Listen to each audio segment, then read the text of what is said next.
warning about this video comes to you in 14 parts. Part 1 is the intro.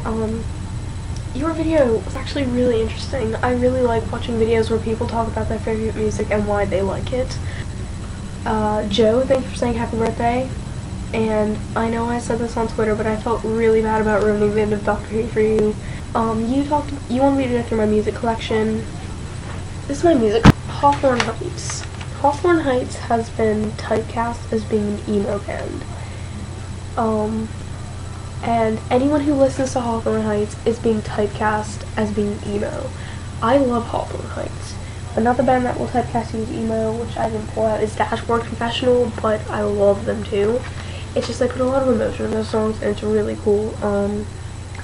Off of these two, which are If Only You Were Lonely and Silence in Black and White, I go with Ohio is for Lovers. That's just sort of like whenever someone asks me to recommend a song by them, I go with that because it's just cool. This is Sugar Cult. It's another indie band that I got into because my stepdad, he gave me almost all of my CDs. I think I've only bought about 4 CDs with my own money, and the rest were given to me by him or bought for me by people. So, not even 4 is being generous. I only actually remember ever buying 1 CD, which will come up later on. This is Sugar Cult. They remind me of being back up in Louisville, which is where I used to live. It's really cool. They're just like, they're indie punk, I guess. I don't even know. But they're just really good. Off of these two, it's just, each of their songs is so, they sound so, like, similar.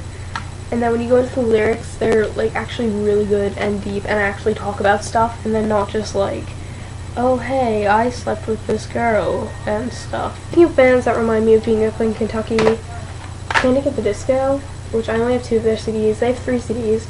Their first one was really good. The second one was okay, and their third one was back to being amazing. I mentioned that before. They're really good. This particular CD reminds me of being in Louisville because I used to listen to it on the bus when I was going to school, and people thought I was so weird because I always had headphones in on the bus because I didn't want to talk to anyone.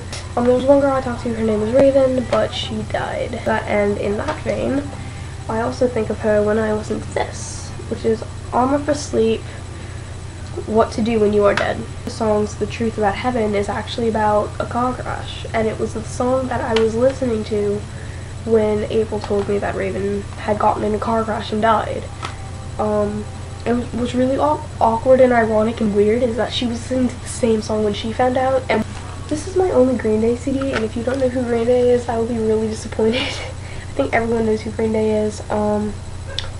I really like, well, I have 2 of their CDs up there, but I'm sort of borrowing them. I borrowed them in October, and I was supposed to give them back like a week later, and I still have them now in April.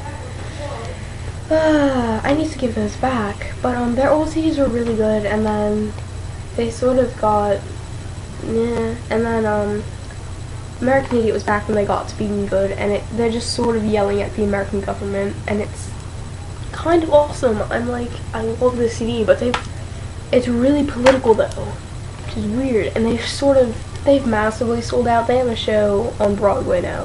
This is the Black Girl Bride CD. They are amazing. This is their debut CD. They're releasing the 2nd CD soon, hopefully. They're really amazing, and they talk about like suicide and stuff. This is my collection of AFI CDs. I don't even know what to classify AFI as. I guess they'd be like rock or something. I don't even know. I'm stuck at saying genres. Well, I'm gonna go with rock. They're really good. Look at that. I'm really proud of this. They're all really good, and each of their CDs is really different. December Underground is probably one of the more famous ones. It's one of the newer ones. Miss Murder off of this was the first song on this I've heard, and it's really cool, and they're really different. They're not like every other rock group, I think. They just, I don't know.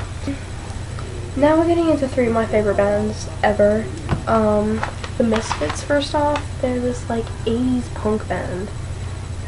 They're still going now, but they have a different singer, and they're not as good now. But the original Misfits, the 80s, they're brilliance. yeah, there's nothing else to say about that.